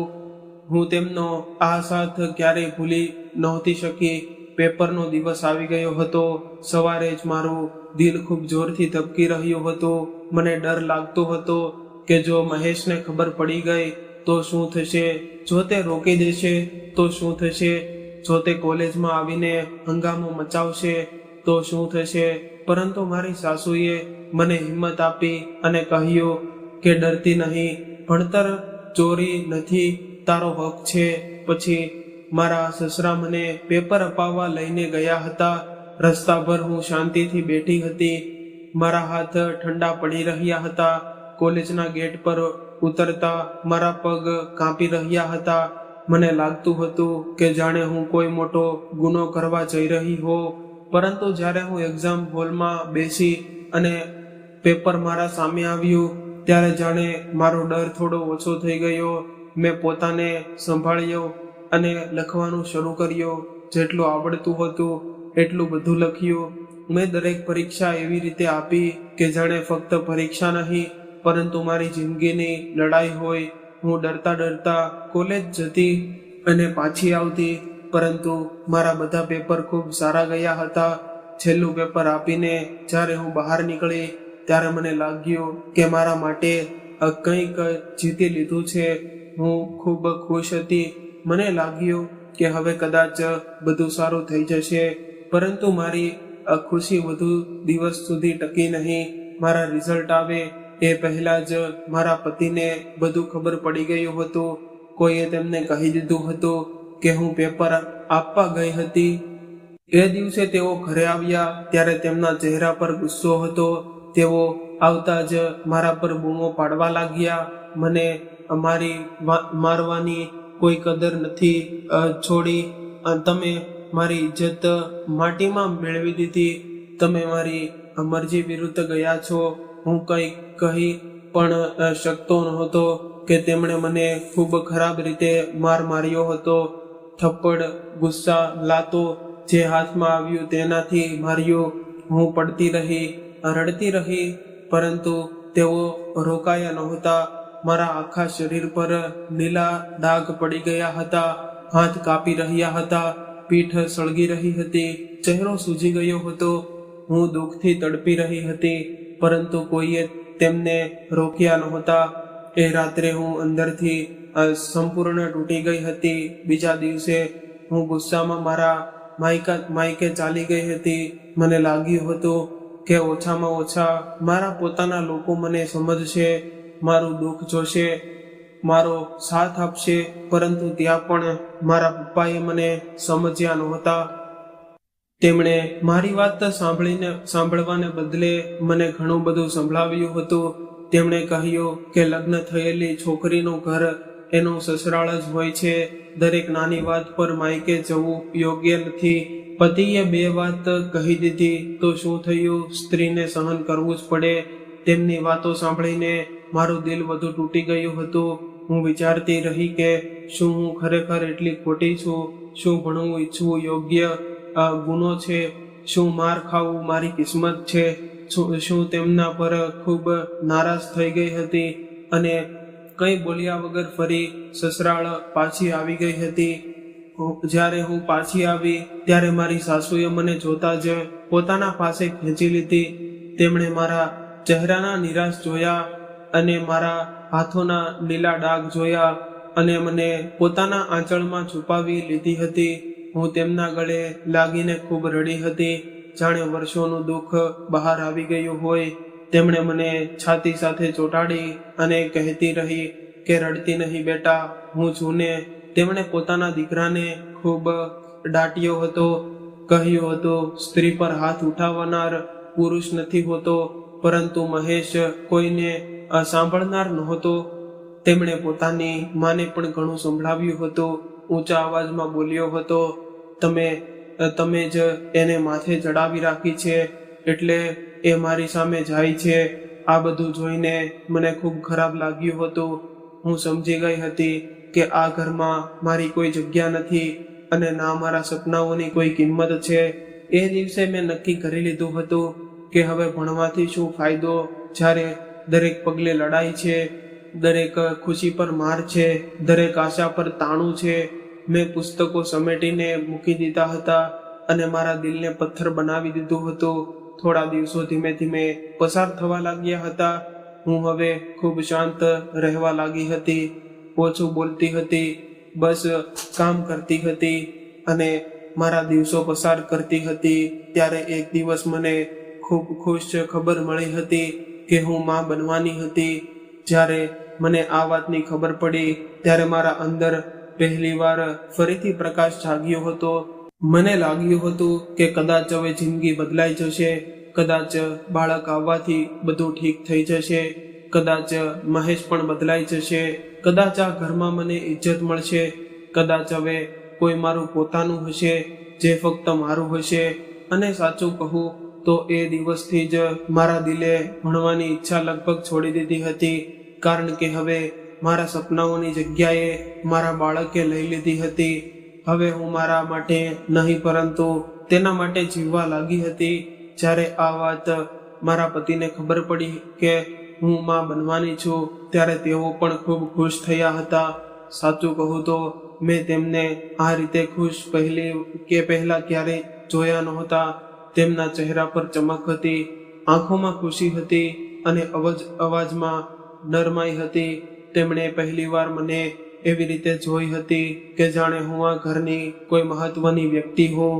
તેઓ મારી પાસે બેસીને ખૂબ કડક અવાજમાં બોલ્યા હતા કે હવે તું કોઈ કામ નહીં કરે, તું આખો સમય ફક્ત આરામ કરશે, તારે ફક્ત પોતાનું અને બાળકનું ધ્યાન રાખવાનું છે. ડોક્ટરે પણ કહ્યું હતું કે મારી ડિલિવરી સરસ નહીં હોય, તેથી મને બેડ રેસ્ટની જરૂર હતી. આ સાંભળીને ઘરમાં બધા લોકો સાવધાન થઈ ગયા હતા. મારી સાસુ દરેક સમયે મારી આગળ પાછળ ફરતી રહેતી હતી. ક્યારેક દૂધ લઈને આવતી, ક્યારેક ફળ કાપીને આપતી, ક્યારેક તકીઓ ઠીક કરતી, ક્યારેક પૂછતી કે ચક્કર તો નથી આવતા ને. એ દિવસમાં પહેલીવાર મને સુરક્ષિત લાગ્યું હતું. મહેશ પણ થોડા દિવસો માટે ખૂબ બદલાઈ ગયા હતા. તેઓ સમયસર ઘરે આવવા લાગ્યા હતા, મારો હાલચાલ પૂછતા હતા, દવા અપાવતા હતા, ડોક્ટર પાસે લઈને જતા હતા, રાત્રે પૂછતા હતા કશું જોઈએ છે. મને લાગતું હતું કદાચ બાળક આવવાથી બધું બદલાઈ ગયું છે, કદાચ મારી જિંદગી હવે સાચે સારી થઈ જશે. ઘરમાં દરેક જગ્યાએ બાળક આવવાની વાતો થતી હતી. કયું નામ રાખશું, કોના પર જશે, કેવો દેખાશે, આ બધું સાંભળીને હું પણ હસતી હતી. મેં મારા અંદર ધબકતી એ નાની જિંદગી સાથે વાતો કરવાનું શરૂ કરી દીધું હતું. હું પેટ પર હાથ રાખીને રહેતી હતી, જલ્દી આવ, હું તારી રાહ જોઈ રહી છું. ધીમે ધીમે મહિના પસાર થતા જતા હતા અને પછી મારી ડિલિવરીનો સમય આવી ગયો હતો. મને હોસ્પિટલમાં લઈ જવામાં આવી હતી. ખૂબ દુઃખ હતું, ખૂબ ડર પણ હતો, પરંતુ દિલમાં ફક્ત એક જ વાત હતી કે બસ મારું બાળક સલામત થઈ જાય. ઘણા કલાકોની પીડા પછી મારી એક દીકરી થઈ હતી. જ્યારે ડોક્ટરે કહ્યું કે દીકરી થઈ છે, ત્યારે મારી આંખોમાં આ ખુશીઓના આંસુ આવી ગયા હતા. મને લાગતું જાણે ઉપરવાળાએ મને આ દુનિયાની સૌથી મોટી દોલત આપી દીધી હોય. ઘરના લોકો પણ ખૂબ ખુશ હતા. મારી સાસુએ મીઠાઈ વહેંચાવી હતી. મહેશે તેને ગોદમાં ઉંચકી લઈને પ્રેમ કરવાનું શરૂ કર્યું હતું. તે તેને જોઈને એવી રીતે સ્મિત કરી રહ્યા હતા કે જાણે દુનિયાની સૌથી સુંદર વસ્તુ તેમને મળી ગઈ હોય. તેઓ મારા પાસે આવીને બોલ્યા હતા કે તમે મને આજે બહુ મોટી ખુશી આપી છે. હું ખૂબ ખુશ છું. આજે તું જે માંગશે એ બધું હું તને આપી દઈશ. એક ક્ષણે મને લાગ્યું કે આજ મારો સાચો મોકો છે. જો હું આજે નહીં કહું તો કદાચ ક્યારેય નહીં કહી શકું. મેં એક પળ વિચાર્યું નહીં અને તરત જ કહી દીધું, હું વકીલ બનવા માંગુ છું અને હું ઈચ્છું છું કે તમે તેમાં મારો સાથ આપવો. મારી માં પણ ત્યાં ઊભી હતી. તેમણે મને આંખથી ચૂપ રહેવાનો ઈશારો કર્યો હતો, જાણે કહેતી હોય કે હમણાં આ વાત ન કર. પરંતુ હું આ મોકો ગુમાવવા નહોતી માંગતી. મને લાગ્યું હતું કે આજે તેમનું દિલ ખુશ છે. કદાચ આજે તેઓ માની જશે. તેઓ થોડો સમય શાંત રહ્યા હતા, મારી તરફ જોઈ રહ્યા, પછી બોલ્યા હતા કે ઠીક છે, પરંતુ તું મારી દીકરી સાથે કોઈ પણ બેદરકારી નહીં કરે, તેનું સંપૂર્ણ ધ્યાન રાખજે. મેં તરત જ હામાં માથું હલાવી દીધું હતું. હું તો મારી દીકરી માટે જાન આપવાની પણ તૈયાર હતી. હું ખૂબ ખુશ હતી. મને લાગ્યું મારી જિંદગી ફરીથી પાટા પર આવી રહી છે અને હું માં પણ છું અને ભણતર પણ કરીશ. મેં મારી દીકરીનું ખૂબ ધ્યાન રાખ્યું અને ધીમે ધીમે ફરી ભણવાનું શરૂ કરી દીધું હતું. દીકરી સૂઈ જાય ત્યારે હું પુસ્તકો ખોલી લેતી હતી. તે જાગે ત્યારે હું તેને ગોદમાં લઈને ભણતી હતી. રાત્રે બધા સૂઈ જાય પછી હું નોટ્સ બનાવતી હતી. હું થાકી જતી હતી પરંતુ ખુશ રહેતી હતી, કારણ કે મને લાગતું હતું કે હવે મારું સપનું ફરી જીવતું થઈ ગયું છે. પરંતુ મને ખબર નહોતી કે આ ખુશી થોડા સમય માટે છે. પછી મારી જિંદગીમાં એક નવું તોફાન આવવાનું હતું, જેણે મને અંદરથી તોડી નાખી. ધીમે ધીમે સમય પસાર થવા લાગ્યો. મારી દીકરી થોડી મોટી થવા લાગી, પરંતુ મારા પતિનું વર્તન ફરી બદલાવા લાગ્યું હતું. પહેલા તેઓ ચીડચીડા બન્યા, પછી ગુસ્સાવાળા અને પછી ફરી પહેલા જેવા થઈ ગયા હતા. તેમણે ફરી મને વાત પર દાંટવાનું શરૂ કર્યું હતું. પછી મારપીટ પણ શરૂ કરી દીધી હતી. તેઓ મારા પર અલગ અલગ આરોપ લગાડતા હતા. કહેતા હતા કે તું ભણવાના બહાને બહાર જાય છે, તારી નજર ખરાબ છે, તારું કોઈ સાથે ચક્કર છે. હું આ બધું સાંભળીને સ્તબ્ધ રહી જતી. મેં સપનામાં પણ ક્યારે આવું વિચાર્યું નહોતું, પરંતુ તેઓ વગર કારણ મારા પર શંકા કરતા રહેતા હતા. તેઓ ફરી મારી ભણતર બંધ કરાવી દીધી હતી. પુસ્તકો ઉઠાવીને ફેંકી દીધા હતા. કહ્યું હતું કે હવે બહુ થઈ ગયું, ઘર સંભાળ. મને ગુસ્સો આવ્યો હતો. આ વખતે હું શાંત રહી નહોતી. આ વખતે હું મારા માટે લડી હતી. મેં તેમને કહ્યું હતું, જો ભણવું નહોતું તો ખોટું વચન શા માટે આપ્યું? વારંવાર આશા આપીને તોડો છો કેમ? અમારી વચ્ચે એટલો મોટો ઝઘડો થઈ ગયો હતો કે આખો મહોલ્લો જોવા લાગ્યો અને લોકો દરવાજા પર ઊભા હતા. કોઈ બારીમાંથી જોઈ રહ્યું હતું, કોઈ છત પરથી જોઈ રહ્યું હતું. હું રડી રહી હતી, તેઓ ચીસો પાડી રહ્યા હતા અને મારી નાની દીકરી ડરના માર્યા રડી રહી હતી. એ દિવસે ઝઘડો કરીને હું મારા માયકે ચાલી ગઈ હતી. મને લાગ્યું હતું કે આ વખતે તો તેઓ મારો સાથ આપશે, પરંતુ ત્યાં પણ મને સમજવામાં આવી નહોતી. તેમણે મને એવી રીતે વાતો સંભળાવી કે મારું દિલ વધુ તૂટી ગયું હતું. તેમણે કહ્યું હતું કે સ્ત્રીનું ઘર એનું સસરાળ જ હોય છે. દરેક વાત પર પાછી આવી જવું યોગ્ય નથી. લોકો શું કહેશે? થોડી ઘણી લડાઈ દરેક ઘરમાં થાય છે. સહન કરવાનું શીખ. હું વિચારતી જ રહી કે શું માર ખાવું પણ થોડી ઘણી લડાઈ કહેવાય? શું રોજ અપમાન સાંભળવું સામાન્ય વાત છે? પરંતુ ત્યાં પણ મારી વાત સાંભળનાર કોઈ નહોતું. મજબૂરીમાં ફરી સસરાળ પાછું આવવું પડ્યું હતું. હું આ બધાથી ખૂબ પરેશાન થઈ ગઈ હતી. જો તેમને મને ભણાવવું જ નહોતું તો એકવાર સ્પષ્ટ ના પાડી દેતા. વારંવાર ભણાવીને પછી ઘરે બેસાડી દેવું યોગ્ય નહોતું. દરેક વખતે મારા સપનાઓને જગાડતા અને પછી કચડી નાખવામાં આવતા. પરંતુ પછી મેં પોતાને સંભાળી લીધી હતી. મેં વિચાર્યું હતું કે રડીને કંઈ નહીં થાય.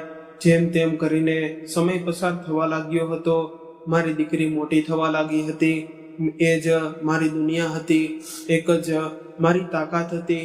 જ્યારે તે હસતી હતી ત્યારે મને જીવવાનું કારણ મળતું હતું. જ્યારે તે મને માં કહીને બોલાવતી હતી ત્યાં મારા બધા દુઃખ થોડા સમય માટે ભૂલી જતા હતી. મારી દીકરી હવે 5 વર્ષની થઈ ગઈ હતી, પરંતુ આ 5 વર્ષ મેં મારી જિંદગીના ખૂબ મુશ્કેલીથી પસાર કર્યા હતા. મહેશ મારા પર ખોટા આરોપ લગાવતા રહેતા હતા. કહેતા હતા, તું યુનિવર્સિટી જાય છે, ત્યાં કોઈને મળવા જાય છે, કોની સાથે હસે છે, તારી જિંદગીમાં કોણ છે? આ બધું સાંભળીને મારું દિલ ઘૂંટાતું જતું હતું. હું ક્યાંય જતી પણ નહોતી, છતાં તેઓ શંકા કરતા હતા. પરંતુ હું આ બધું મારી દીકરી માટે સહન કરી રહી હતી. હું નહોતી ઈચ્છતી કે મારી દીકરી મા બાપના ઝઘડાઓ વચ્ચે મોટી થાય, છતાં ઘરના વાતાવરણમાં ક્યારેય શાંતિ રહેતી નહોતી. મેં મારી સાસુ સાથે મળીને મારી દીકરીનું સ્કૂલમાં એડમિશન કરાવ્યું હતું. હું ઈચ્છતી હતી કે જે સપનું મારું તૂટી ગયું છે તે મારી દીકરીનું પૂરું થાય, તે ભણેલ પોતાના પગ પર ઊભી રહે. આ વાતથી મહેશ ખૂબ વિરોધમાં હતા. તેઓ કહેતા હતા કે આટલી નાની દીકરીને ભણાવીને શું કરવાનું છે, ઘરે રહેવા દો. પરંતુ આ વખતે મેં તેમની વાત નહોતી માની. એક બપોરે હું મારી દીકરીને બેસાડીને ભણાવી રહી હતી. તે નાની કોપીમાં અક્ષરો લખી રહી હતી. હું તેને પ્રેમથી શીખાવી રહી હતી. ત્યારે અચાનક દરવાજો જોરથી ખુલ્યો અને મહેશ અંદર આવ્યા. તેમને જોઈને હું ડરી ગઈ. તેમના ચહેરા પર ગુસ્સો હતો, આંખો લાલ હતી અને હાથમાં એક બોટલ હતી. હું સમજી નહોતી શકતી કે શું થઈ રહ્યું છે. મારું દિલ જોરથી ધબકી રહ્યું હતું. મારી દીકરી પણ ડરીને મારી પાછળ છુપાઈ ગઈ હતી. રૂમમાં અજીબ શાંતિ ફેલાઈ ગઈ હતી અને મને લાગતું હતું કે હવે પછીની પળમાં કંઈક ખૂબ જ ખરાબ થવાનું છે. પછી મહેશ ગુસ્સાથી ચીસ પાડતા બોલ્યો કે આખું ઘર ગંદુ પડ્યું છે, ના તું એ ભોજન બનાવ્યું છે, ના તું એ વાસણ ધોયા છે, અને તું એને અહીં બેસાડી ભણાવી રહી છે. આજે હું તારો આખો કિસ્સો જ પૂરો કરી દઈશ. તેમનો અવાજ એટલો ભયાનક હતો કે મારી આત્મા કંપી ગઈ હતી. હું કંઈક કહી શકું એ પહેલા જ તેમણે રિદ્ધિનો હાથ પકડી લીધો અને તેને ઝટકાથી મારી ગોદમાંથી અલગ કરી દીધી. મારી દીકરી જોર જોરથી રડવા લાગી રહી હતી. તે મને પકડવા માંગતી હતી, પરંતુ તેમણે તેને ઘસડીને રૂમની બહાર મોકલી દીધી હતી. રિદ્ધિ દરવાજા પર ઊભી રડી રહી હતી અને મને માં કહીને બોલાવી રહી હતી. મારું દિલ ફાટી રહ્યું હતું. હું ઊભી થઈને તેના પાસે જવા માંગતી હતી, પરંતુ મહેશ મારા માટે ઊભા હતા. તેમના હાથમાં જે બોટલ હતી તે શું છે એ હું પહેલા સમજી નહોતી શકી. મને લાગ્યું કદાચ પાણી હશે કે કંઈક બીજું, પરંતુ પછી મને પળે તેમને બોટલનું ઢાંકણું ખોલ્યું અને મારા ચહેરા તરફ ઊંચકી દીધું. મને કંઈ સમજવાનો મોકો પણ નહોતો મળ્યો. તેમણે એક ક્ષણ પણ વિચાર્યું નહીં અને આખી બોટલનું દ્રવ્ય મારા ચહેરા પર ઢોળી દીધું હતું. જેમ જ તે સળગતું દ્રવ્ય મારા ચહેરા પર પડ્યું, મને લાગ્યું જાણે મારી આખી ચામડી આગ બની ગઈ હોય. મારી આંખોમાં આગ લાગી ગઈ. ચહેરો ઓગળવા લાગ્યો. મારું માથું ફાટી નીકળે એવો દુખાવો થવા લાગ્યો. હું એટલી જોરથી ચીસ પાડી રહી હતી કે કદાચ આકાશ સુધી મારી અવાજ પહોંચી ગઈ જશે. હું જમીન પર પડી ગઈ હતી. બંને હાથોથી ચહેરો પકડી લીધો હતો, પરંતુ હાથોમાં પણ બળતરા ફેલાઈ ગઈ હતી. હું તડપી રહી હતી, લોટપોટ થઈ ગઈ હતી, ચીસો પાડી રહી હતી, દયા માટે ભીખ માંગી રહી હતી. પરંતુ એ જાલિમ માણસ મારી સામે ઊભો મને જોઈ રહ્યો હતો, જાણે કોઈ તમાશો જોઈ રહ્યો હોય. મારી ચીસોનો અવાજ સાંભળીને આખો મહોલ્લો ભેગો થઈ ગયો હતો. લોકો દરવાજો પીટતા હતા, બહારથી અવાજો આપી રહ્યા હતા, શું થયું, દરવાજો ખોલો. પરંતુ તેમણે દરવાજો ખોલ્યો નહોતો. તે મને એ જ હાલતમાં તડપતી જોયા રહ્યા અને મારી દીકરી બહાર રડી રહી હતી. મહોલ્લાના લોકો ચીસો પાડી રહ્યા હતા અને હું અંદર દુઃખથી મરી રહી હતી. મને લાગતું હતું કે મારો શ્વાસ બંધ થઈ જશે. મારો ચહેરો ઓગળી રહ્યો હતો. આંખો સામે અંધારું છવાઈ ગયું હતું. હું ઘણો સમય સુધી રડતી રહી, ચીસો પાડતી રહી, તડપતી રહી. પછી દુઃખ એટલું વધી ગયું કે મારું શરીર હારી ગયું અને હું બેહોશ થઈ ગઈ હતી. જ્યારે મારી આંખ ખુલી ત્યારે મેં પોતાને હોસ્પિટલમાં જોઈ હતી. ચારે તરફ દવાઓની ગંધ હતી. ચહેરો પટ્ટીઓથી બંધાયેલો હતો. શરીર તૂટી રહ્યું હતું અને દિલ સંપૂર્ણ ખાલી થઈ ગયું હતું. મેં ધીમેથી આજુબાજુ જોયું. ત્યાં મારા પાસે ના તો મારો પતિ હતો, ના મારી દીકરી, ના મારી સાસુ. ત્યાં ફક્ત મારા મા બાપ બેઠા હતા અને મને બંને જોઈને રડી રહ્યા હતા. તેમની આંખો સૂજી ગઈ હતી, જાણે ઘણા દિવસોથી ઊંઘ્યા ન હોય. મને હોશમાં જોઈને તેઓ વધુ રડવા લાગ્યા હતા. મમ્મી મારો હાથ પકડીને કહેવા લાગી કે બેટા, અમને માફ કરી દે. અમે તને એ જાલિમ માણસ પાસે મોકલીને બહુ મોટી ભૂલ કરી છે. પપ્પા માથું ઝુકાવીને બેઠા હતા. તેમનો અવાજ કાંપી રહ્યો હતો. તેઓ કહી રહ્યા હતા કે બેટી, અમે તારી વાત નહોતી માની. અમે તને સમજ્યા નહોતા. અમે તારું દુઃખ નહોતું સમજ્યું. અમને માફ કરી દે. હું તમને જોઈ રહી હતી, પરંતુ મારા અંદર જાણે બધું મરી ગયું હતું. મારી પાસે આંસુ પણ બચ્યા નહોતા. મેં તેમને કંઈ કહ્યું નહોતું. મારી દીકરી વિશે પણ પૂછ્યું નહોતું, કારણ કે હું જાણતી હતી કે જો હું તેનું નામ લઉં તો હું સંપૂર્ણ તૂટી પડીશ. મેં ફક્ત ધીમેથી એટલું કહ્યું હતું કે પપ્પા, જો તમને ફરી મને એ જાલિમ માણસ પાસે મોકલવા માંગો છો તો હું ક્યારેય નહીં જાઉં. હું ક્યાંક બીજે જઈને રહી લઈશ. તમારું ઘર પણ છોડી દઈશ, પરંતુ હું ત્યાં પાછી નહીં જાઉં. મારો અવાજ નબળો હતો, પરંતુ મારો નિર્ણય પથ્થર જેવો મજબૂત હતો. પપ્પા તરત જ રડી પડ્યા હતા અને બોલ્યા, ના બેટી, હું એવું ક્યારે નહીં કરું. હું મારી પાસે જ રહેશે. તું મારી દીકરી છે. હવે તને કોઈ ક્યારેય કંઈ નહીં મોકલે. એ દિવસે પહેલીવાર મને લાગ્યું હતું કે તેમને મને સમજ્યા છે. હોસ્પિટલમાં ઘણા દિવસો સુધી મારો ઈલાજ ચાલ્યો હતો. મારો ચહેરો એટલો બળી ગયો હતો કે ડોક્ટરો પણ કહેતા હતા કે ઘણો સમય લાગશે, ખૂબ સમય લાગશે. દરેક દિવસે દુઃખ થતું હતું. જ્યારે પટ્ટી બદલાતી ત્યારે એવું લાગતું હતું કે જાણે ફરી જીવતી સળગાવી દીધી હોઉં. હું ક્યારેક આઈનામાં જોતી નહોતી. જોવાની હિંમત પણ નહોતી કરતી. થોડા દિવસો પછી જ્યારે મને હોસ્પિટલમાં રજા મળી ત્યારે હું મારા ઘરે આવી ગઈ. પરંતુ હવે હું પહેલાની જેવી છોકરી નહોતી રહી. મારા ચહેરા સાથે સાથે મારી નિર્દોષતા પણ સળગી ગઈ હતી. પછી થોડા દિવસો બાદ મેં એ માણસને છૂટાછેડા આપી દીધા હતા. હવે મારા અંદર તેના માટેના ડર બચ્યો હતો. ના કોઈ સંબંધ, ના કોઈ આશા હતી. હું ફક્ત હંમેશા માટે તેનાથી દૂર થવા માંગતી હતી. ત્યારબાદ હું મારી માસીના ઘરે રહેવા ચાલી ગઈ. મારી માસીએ મને દીકરીથી પણ વધારે પ્રેમ આપ્યો હતો. તેમણે મને છુપાવી નહોતી, પરંતુ સંભાળી હતી. તેમણે મને ભાર નહીં, પરંતુ સહારો માન્યો હતો. ત્યારથી જ મેં ફરી મારું ભણતર શરૂ કરી દીધું હતું. શરૂઆત સહેલી નહોતી. લોકો મને જોતા હતા, કેટલાય દયાથી, કેટલા આશ્ચર્યથી. પરંતુ હવે હું તૂટીને બેસી રહેવાની નહોતી. મેં ફરી પુસ્તકો હાથમાં લીધા. મેં પોતાને ફરી જોડવાનું શરૂ કર્યું. દિવસ રાત ભણતર કરી, દુઃખ સાથે ભણતર કરી, આંસુઓ સાથે ભણતર કરી અને આખરે એ મુકામ મેળવી લીધો જેના માટે હું ક્યારેય લડી હતી. હું એક કાબિલ વકીલ બની ગઈ હતી. એક સમય એવો હતો જ્યારે હું ખૂબ સુંદર હતી. લોકો મારી સુંદરતાની ખૂબ પ્રશંસા કરતા હતા.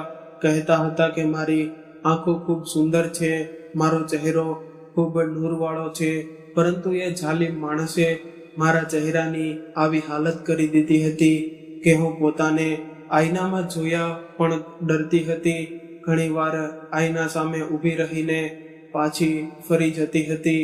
પરંતુ દુનિયાએ મને જેટલું ડરાવ્યું હતું એટલું ખરાબ વર્તન નહોતું કર્યું. લોકો મારા ચહેરાથી નહીં, પરંતુ મારા હિંમતથી મળ્યા હતા. લોકોએ મને જોઈને ડરીને મોં ફેરવ્યું નહોતું, પરંતુ ઘણા લોકોએ મારો સાથ આપ્યો હતો, મને સન્માન આપ્યું હતું, મને સહારો આપ્યો હતો. અને સૌથી વધારે મારી માસીએ ક્યારેય મારો હાથ છોડ્યો નહોતો. તેમણે મને ફરી જીવવા શીખવાડ્યું હતું, મને અહીં સુધી પહોંચાડી હતી. હું દરેક કેસ લડતી વખતે વિચારતી હતી કે કોઈ બીજી સ્ત્રીને મારા જેવું દુઃખ ન સહન કરવું પડે. પરંતુ આજે જ્યારે મેં મારી દીકરીને એ જ હાલતમાં જોઈ હતી જેમાંથી હું પોતે પસાર થઈ હતી, ત્યારે હું પોતાને રોકી નહોતી શકી. મારું કળેજું ફાટી રહ્યું હતું. હું વિચારી રહી હતી કે મેં તેને એ માણસ પાસે એ માટે છોડી હતી કે તે તેનો બાપ છે, તે તેને બચાવશે, પરંતુ તેણે તો પોતાની દીકરીની જિંદગી પણ બચાવી નહોતી. મારી દીકરીએ એ જ સહન કર્યું હતું જે તેની માએ સહન કર્યું છે. આ વિચારીને જ મારી શ્વાસ ઘૂંટાઈ રહ્યો હતો. આજે આટલા વર્ષો પછી હું ફરી એ જ દુઃખ જીવી રહી છું. ફરક ફક્ત એટલો હતો કે ત્યારે ઘા મારા ચહેરા પર પડ્યા હતા અને આજે મારી આત્મા પર પડ્યા છે. પરંતુ એ દિવસે મેં મારા દિલમાં એક નિર્ણય કરી લીધો હતો કે જે દુઃખ મેં સહન કર્યું છે એ દુઃખ હવે હું મારી દીકરીને વધુ સહન નહીં કરવા દઉં. હું તેને તૂટી પડવા નહીં દઉં. હું તેને એકલી નહીં છોડી દઉં. અને જેણે તેની સાથે આ બધું કર્યું છે તેને સજા જરૂર અપાવીશ. હું ઈચ્છતી હતી કે તેને એવી સજા મળે કે દુનિયાનો દરેક માણસ શીખી જાય કે પત્ની કોઈ રમકડું નથી જેના પર શંકા કરીને મારપીટ કરો અથવા તો તેને સળગાવી નાખો. હું ઈચ્છતી હતી કે જે આગ તેણે મારી દીકરી પર રેડી છે એ જ આગ હવે કાયદાની સજા બનીને તેની જિંદગી સળગાવી નાખે. મેં મારા આંસુ લૂછી નાખ્યા અને માં બનતા પહેલા વકીલ બનીને ઊભી રહી. હું મારી દીકરીની પાસે બેસી હતી. તેનો હાથ પકડીને ખૂબ પ્રેમથી તેની પાસે બધી વાતો પૂછતી હતી. શરૂઆતમાં તે ખૂબ ડરી ગઈ હતી. તેનો અવાજ કાપી રહ્યો હતો, આંખોમાં દુઃખ હતું, પરંતુ મેં તેને વિશ્વાસ અપાવ્યો કે હવે હું છું ને હવે કોઈ તને હાથ પણ નહીં લગાડે. ધીમે ધીમે તેને બધું કહેવાનું શરૂ કર્યું. તેણે કહ્યું કે તેનો પતિ તેની ઉંમર કરતાં 15 વર્ષ મોટો છે. લગ્ન પછીથી જ તે તેના જુલ્મ કરતો હતો, દરેક વાત પર શંકા કરતો હતો. કોઈ સાથે વાત કરી લે તો ઝઘડો કરતો, કોઈને જોઈ લે તો આરોપ અને હસી દે તો તાણું, રડી પડે તો મરપીટ. તેણે જણાવ્યું કે તે તેને ઘરની બહાર પણ બહુ ઓછું જવા દેતો હતો, ફોન ચેક કરતો હતો, લોકોને મળવા દેતો નહોતો અને દરેક સમયે એ જ કહેતો હતો કે તેનો કોઈ બીજા માણસ સાથે સંબંધ છે. મારી દીકરી રડતા રડતા બોલી હતી, મેં કંઈ નહોતું કર્યું માં, હું તો ફક્ત દૂધવાળાને પૈસાનો હિસાબ પૂછતી હતી. તેણે જોઈ લીધું અને એ જ વાતને બહાનું બનાવીને મારો ચહેરો સળગાવી દીધો. જ્યારે મેં આ બધું સાંભળ્યું ત્યારે મારું લોહી ઉકળી ઉઠ્યું. મારા હાથ કાપવા લાગ્યા, પરંતુ આ વખતે કમજોરી નહીં, ગુસ્સાથી.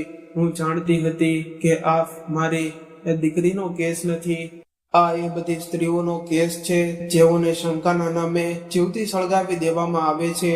મેં એ જ ક્ષણે કેસ નોંધાવ્યો, પોલીસ પર દબાવ કરાવ્યું, મેડિકલ રિપોર્ટ લગાવ્યા, સાક્ષીઓ ભેગા કર્યા, પાડોશીઓના નિવેદન લીધા, હોસ્પિટલના કાગળો ભેગા કર્યા. દરેક પુરાવો મેં પોતાના હાથથી તૈયાર કર્યો. હું દરેક તારીખે જાતે ઊભી રહી. કોર્ટમાં મેં તેના વિરુદ્ધ ખૂબ જ કડક દલીલો કરી. મેં કહ્યું, આવો માણસ ફક્ત એક સ્ત્રીનો ગુનેગાર નથી પરંતુ આખા સમાજનો ગુનેગાર છે. જો તેને છોડવામાં આવશે તો તે વધુ જિંદગીઓ બરબાદ કરશે. મેં કોર્ટને જણાવ્યું કે કેવી રીતે તેણે વિચારપૂર્વક એ દ્રવ્ય ખરીદ્યું હતું, કેવી રીતે તેણે બાળકીને રૂમની બહાર મોકલી, કેવી રીતે દરવાજો બંધ કર્યો અને કેવી રીતે મારી દીકરીને તડપતી છોડી દીધી. મેં તેના દરેક ખોટાને એક પછી એક તોડી નાખ્યા. ક્યારેક તે કહેતો હતો કે આ અકસ્માત હતો, ક્યારેક કહેતો હતો કે ગુસ્સામાં થઈ ગયો, ક્યારેક કહેતો હતો મારી ભૂલ થઈ ગઈ. પરંતુ મેં સ્પષ્ટ કહી દીધું કે કોઈનો ચહેરો સળગાવી દેવું ભૂલ નથી, એ ઈરાદો હોય છે. આખરે કોર્ટે તેને દોષી જાહેર કર્યો અને તેને આજીવન કેદની સજા આપવામાં આવી. આજે જ 50 લાખ રૂપિયાનો દંડ પણ ફટકારવામાં આવ્યો. જ્યારે ચુકાદો સાંભળવામાં આવ્યો ત્યારે મારી આંખોમાં આંસુ આવી ગયા હતા, પરંતુ આ વખતે એ આંસુ કમજોરીના નહોતા, જીતના હતા.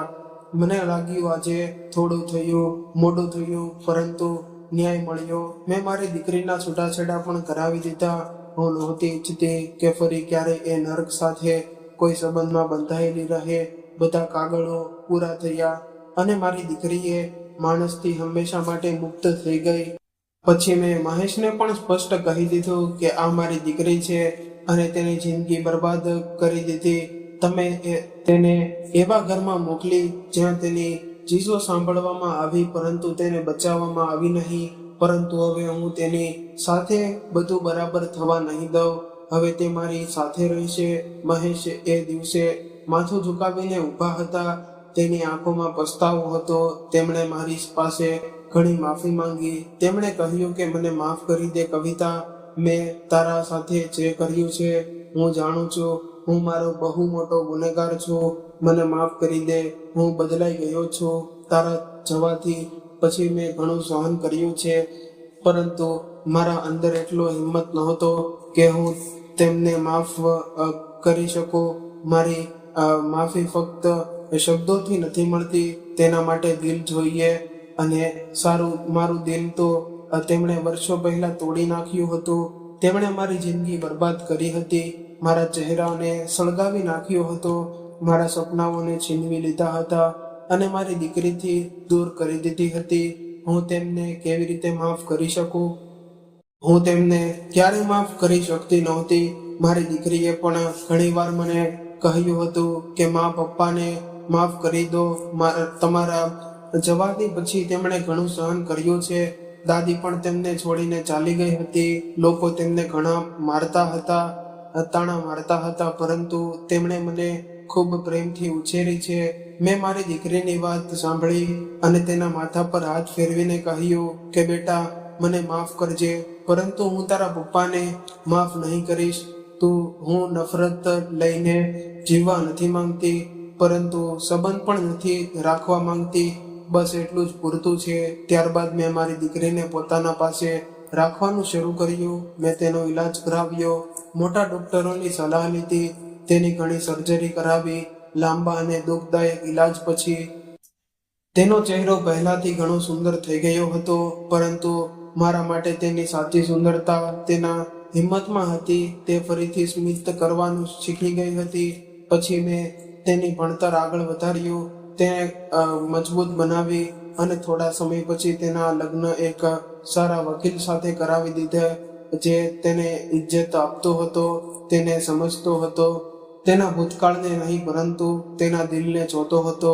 લગ્નના દિવસે મારી આંખોમાં ફરી આંસુ આવી ગયા હતા, પરંતુ આ વખતે ખુશીના, કારણ કે મારી દીકરી નવી જિંદગીમાં જઈ રહી હતી અને માથું ઊંચું રાખીને જઈ રહી હતી. હું મારી દીકરીને જોઈને પોતે પણ ખુશ રહેવા લાગી હતી. મહેશ પોતાની દીકરીને મળવા હતા. મેં અત્યારે તેમને રોક્યા નહોતા, કારણ કે આખરે તે તેનો પિતા હતો, પરંતુ હું તેમને મળતી નહોતી. હું તેમની સાથે વાત પણ કરતી નહોતી, કારણ કે હું તેમની સાથે કોઈ સંબંધ રાખવા માંગતી નહોતી. કેટલાય સંબંધો કાગળથી પૂરા થાય છે અને કેટલાય દિલથી, અને મારો સંબંધ તો તેમની સાથે વર્ષો પહેલા જ પૂરો થઈ ગયો હતો. આજે જ્યારે હું પાછળ ફરીને જોઉં છું, ત્યારે ઉપરવાળાનો આભાર માનું છું કે તેણે મને વકીલ બનાવી. જો હું કમજોર રહી હોત તો કદાચ હું પોતાને પણ બચાવી શકી ન હોત, અને મારી દીકરીને પણ નહીં, પરંતુ તેણે મને પકડીને ફરી ઊભું થવું શીખવ્યું, દુઃખ આપીને લડવું શીખવ્યું, અને મેં મારી દીકરીને ફરી એક નવી જિંદગી આપી. બસ આ જ મારી સૌથી મોટી જીત છે. મિત્રો, આશા રાખું છું કે તમને અમારી આ કહાની પસંદ આવી હશે. આ કહાની તમારા માત્ર કવિતાની નહોતી, પરંતુ એવી દરેક સ્ત્રીની હતી જે પોતાના સપનાઓ માટે લડે છે, તૂટે છે, રડે છે અને છતાં ફરી ઊભી થઈ જાય છે. કવિતાની જિંદગીમાં એક સમય એવો આવ્યો હતો જ્યારે બધું સમાપ્ત થઈ ગયું હતું. તેનો ચહેરો સળગી ગયો હતો, તેના સપનાઓ તૂટી ગયા હતા, તેનો વિશ્વાસ ખંડિત થઈ ગયો હતો અને તેને પોતાની જ દીકરીથી દૂર થવું પડ્યું હતું. પરંતુ તેણે પોતાને ક્યારેય સંપૂર્ણ રીતે હારતા દીધી નહોતી. તેણે પોતાના દુઃખને પોતાની કમજોરી નહીં પરંતુ પોતાની સૌથી મોટી તાકાત બનાવી દીધી હતી. જ્યારે દુનિયાએ તેના ચહેરા પરના ઘા જોયા ત્યારે તેણે દુનિયાને પોતાના હિંમતનો ચહેરો બતાવ્યો હતો. જ્યારે લોકોએ તેને દયા સાથે જોઈ ત્યારે તેણે પોતાના કામથી સન્માન મેળવ્યું હતું. અને જ્યારે જીવને તેને વારંવાર તોડનારનો પ્રયત્ન કર્યો ત્યારે તેણે દર વખતે ફરી ઊભા થવાનું પસંદ કર્યું હતું. કવિતાએ શીખવી દીધું હતું કે સ્ત્રીનું સાચું સૌંદર્ય તેના ચહેરામાં નથી પરંતુ તેના હિંમતમાં હોય છે. ચહેરા પરના નિશાન કદાચ ક્યારેય ન જાય પરંતુ હિંમત હોય તો માણસ ફરી પોતાની ઓળખ બનાવી શકે છે. કવિતાની સૌથી મોટી જીત એ નહોતી કે તે એક મોટી વકીલ બની ગઈ હતી. તેની સૌથી મોટી જીત એ હતી કે તેણે પોતાની દીકરીને ફરી જીવવું શીખવ્યું હતું. તેણે પોતાની દીકરીને ફક્ત ન્યાય જ અપાવ્યો નહોતો પરંતુ તેણે ફરીથી આત્મસન્માન આપ્યો હતો. તેણે પોતાની દીકરીને શીખવ્યું હતું કે કોઈ પણ સ્ત્રીનું જીવન કોઈ પુરુષની શંકા કે ક્રૂરતાથી સમાપ્ત થતું નથી. જો એક સ્ત્રી પોતાને મજબૂત બનાવી લે તો તે પોતાની બરાબર કોઈ થયેલી જિંદગી પણ ફરીથી બનાવી શકે છે. આ કહાની સમાજ માટે એક અરીસો છે. કેટલાય ઘરોમાં આજે પણ સ્ત્રીઓને સહન કહીને ચૂપ કરાવી દેવામાં આવે છે. તેમની ઈચ્છાઓને મહત્વ આપવામાં આવતું નથી. તેમના સપનાઓને નાની વાત માનવામાં આવે છે અને ઘણીવાર મારપીટને પણ ઘરની સામાન્ય વાત કહીને છુપાવી દેવામાં આવે છે. પરંતુ સત્ય એ છે કે જ્યાં એક સ્ત્રીના આત્મસન્માન પર ઘા પડે છે ત્યાંથી સંબંધો તૂટવા લાગે છે. કોઈ પણ સ્ત્રીને પોતાના સપનાઓ જીવવાનો હક છે, તેને ભણવાનો હક છે, તેને સન્માનથી જીવવાનો હક છે અને કોઈને પણ એ હક નથી કે તે શંકા, ગુસ્સો અને અહંકારના નામે તેને જિંદગી બરબાદ કરી નાખે. કવિતાએ પોતાની જિંદગીથી એક બહુ મોટો પાઠ આપ્યો હતો કે અન્યાય સામે ચૂપ રહેવું સૌથી મોટી ભૂલ છે. જો તેણે પોતાના માટે અવાજ ન ઉઠાવ્યો હોત તો કદાચ તે ક્યારેય પોતાને બચાવી ન શકી હોત અને પોતાની દીકરીને પણ નહીં. તેણે બચાવી દીધું કે કાયદો ત્યારે જ જીવંત બને છે જ્યારે કોઈ ડર્યા વગર સત્ય માટે લડે. અને કદાચ આ જ કારણ હતું કે તે પછી હજારો સ્ત્રીઓ માટે આશાનો ચહેરો બની ગઈ હતી. જ્યારે પણ કોઈ પીડિત સ્ત્રી તેની સામે આવતી તો ત્યારે તેને લાગતું કે જાણે તે પોતાનો ભૂતકાળ હોઈ રહી છે. અને કદાચ એ જ કારણ હતું કે તે દરેક કેસ દિલથી લડતી હતી કારણ કે તેને ખબર હતી કે એક સ્ત્રીના આંસુ પાછળ કેટલું મોટું દુઃખ છુપાયેલું હોય છે. અંતમાં બસ એટલું જ કહીશું કે જીવનમાં કેટલું પણ અંધારું આવી જાય માણસે આશા છોડવી નહીં કારણ કે સમય હંમેશા એક સરખો રહેતો નથી. જે માણસ આજે તૂટી ગયો હોય તે કાલે સૌથી મજબૂત બની શકે છે અને જે સ્ત્રી આજે રડી રહી હોય તે કાલે બીજાઓને હિંમત અપાવી દેખાઈ શકે છે. કવિતાએ પોતાના ઘાવોને પોતાની હાર નહીં બનાવવા દીધા. તેણે પોતાના દુઃખને પોતાથી શક્તિ બનાવી અને અંતે પોતાની દીકરીને નવી જિંદગી આપી. બસ આ જ તેની સાચી જીત હતી. મિત્રો, જો તમને આ કહાની દિલથી સ્પર્શી હોય તો વિડીયોને લાઈક જરૂર કરજો.